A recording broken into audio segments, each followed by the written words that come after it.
자, 이번 강좌에서는 그 책 195페이지에 있는 이제 토지 건물 별도 등기 내역에 대해서 좀 살펴보도록 하겠습니다.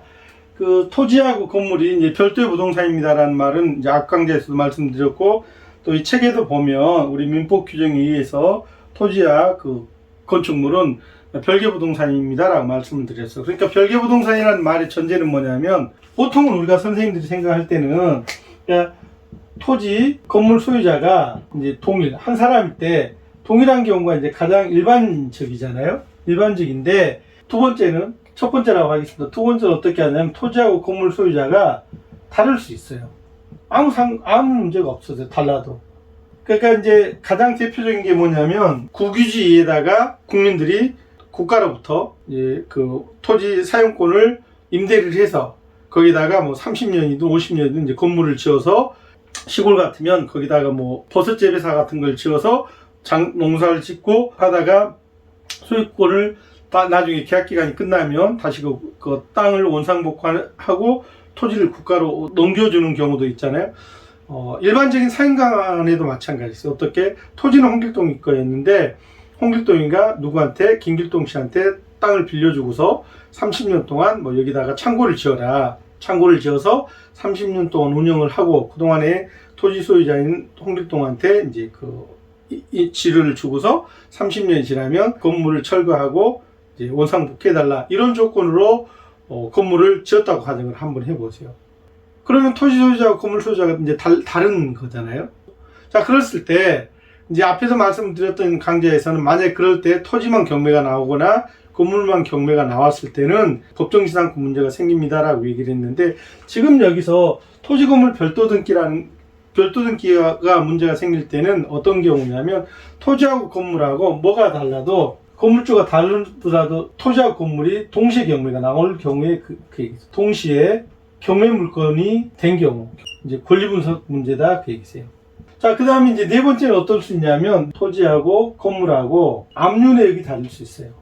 압류 내역이 다르다는 건 말은 무슨 말이냐면, 잘 보세요. 앞 강좌에서 말씀드린 토지 등급을 열어봤더니, 토지 등급의 1순위 저당권이 예를 들어서 2010년에 설정돼 있더라. 그런데 건물 등기부를 살펴봤더니 건물 등기부의 1순위 저당권은 2020년에 1순위로 되어 있더라. 토지하고 건물이 이제 별개 부동산이라고 얘기를 했으니까, 등기부를 떼보면 토지 등기부가 있고 건물 등기부가 있어요. 사실은 이제 우리나라 등기부 유형은 이제 두 가지가 있습니다. 이제 공동주택, 아파트 등기부가 있고, 아파트라고 얘기하겠습니다. 아파트 등기부가 있고, 이렇게 단독주택이라고 생각을 해보세요. 단독주택이면 그 번지수에 건물이 하나 있습니다 라는 그런 경우.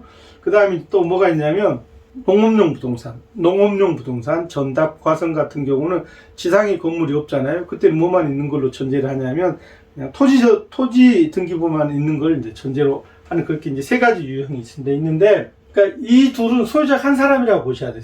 한 사람이든 아니면 뭐 저당권 설정을 같이 해서 담보 제공을 해서 같이 경매가 들어갔든, 어쨌든 토지하고 건물이 동시에 경매가 들어가는 경우에서 토지 등기부를 열어봤더니 2010년 1순위고 건물 등기부를 살펴봤더니 2020년이더라. 이러면, 그러니까 우리 그 경매정보지에 나와 있는 그 등기부상 권리관계는 어떻게 해놨냐면, 경매정보회사에서 쭉 한 줄로 이렇게 정리를 해놨어요. 근데 실제는 그거는 우리 그 경매정보지를 보시는 그 회원들한테 편하게 이해하라고 경매정보를 제공한 회사에서 서비스를 하는 그런 차원이지, 실제 등기부는 이렇게 두 가지다, 그 얘기했어요. 제가 여러 번 이제 오프라인 강의를 해보면 초보 하시는 분들은 굉장히 어려워하시는 부분이 이 부분이세요. 토지 건물이 별도 등기입니다라는 말 자체도 이제 생경한데, 이놈을 갖다가 두 개의 권리를 동시에 한 줄로 세워놓고 이해를 하던 그런 버릇이 있었는데, 등기부를 떼보니까 토지 등기부 따로 건물 등기부 따로 이렇습니다라고 얘기를 하면 혼란이 오니까, 이때 이제 제가 생각하는 방법이 뭐냐면,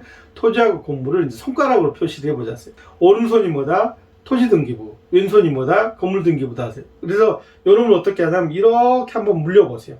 그럼 이쪽에 있는 권리는 토지 등기부에 설정된 권리고, 이쪽에 있는 권리는 건물 등기부에 있는 설정된 권리가 이렇게 물렸다고 생각을 한번 해보세요. 물렸어요. 여기까지 이해가 되시죠? 그게 무슨 말이냐면, 토지 1순위 저당권은 2010년인데 2순위 저당권이 뜬금없이 2025년이랍니다.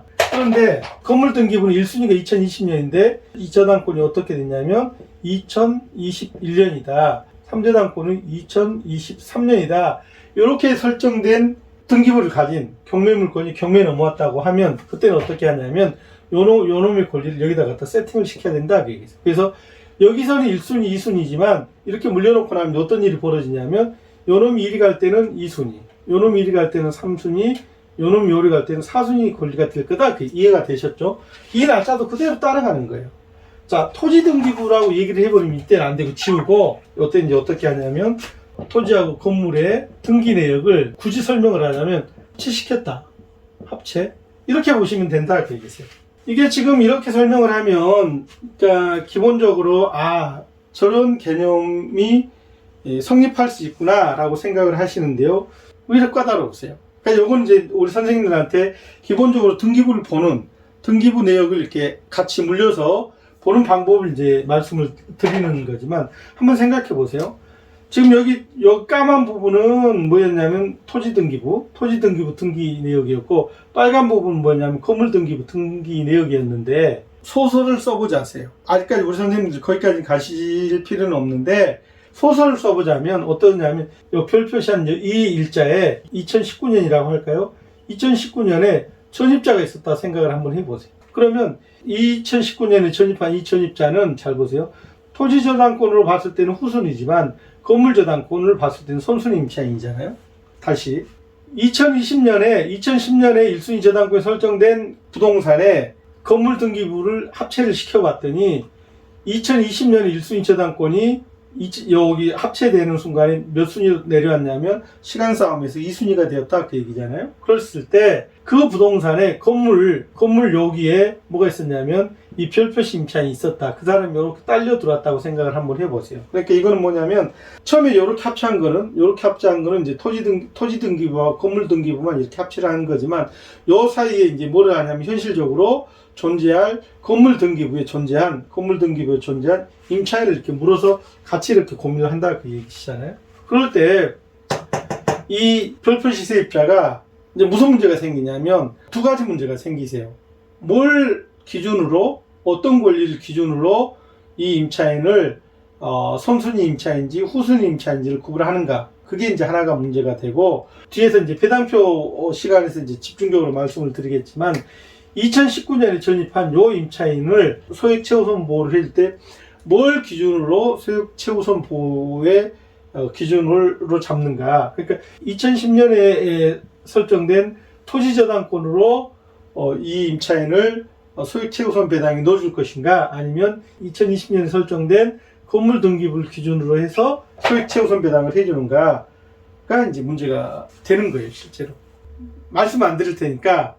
그러니까 토지 건물 별도 등기 있는 등기부 등본에 관한 권리 분석을 하는 이제 핵심 사항이 뭐냐면 여기거든요.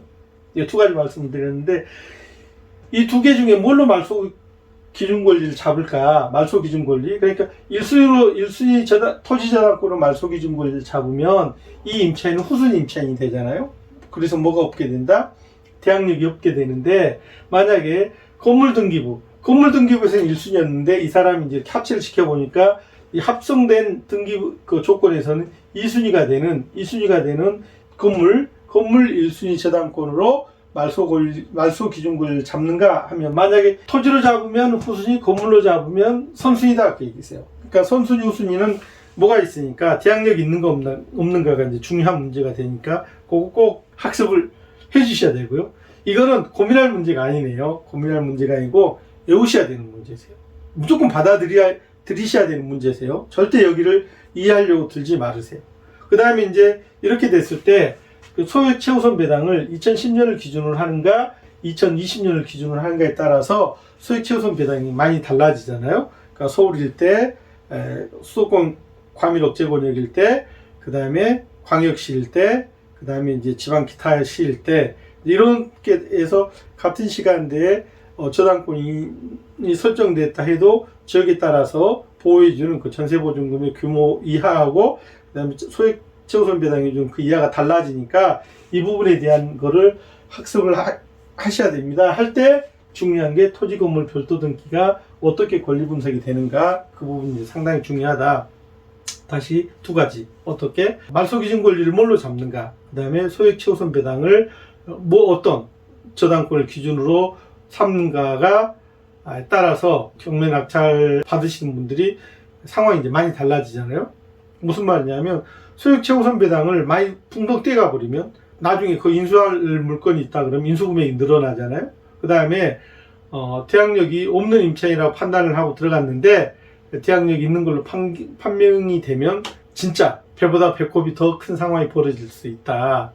골로 갈 수 있다 그 얘기죠. 그래서 이제 그 책에 기본적인 사항을 이제 말씀을 드렸고요. 잠깐 쉬었다가 토지 별도 등기 있는 물건에서 임차인들 조건을 가지고서 구체적으로 아주 얇게 살짝만 권리 분석을 하는 맛을 좀 보여드리겠습니다. 잠깐만 쉬겠습니다.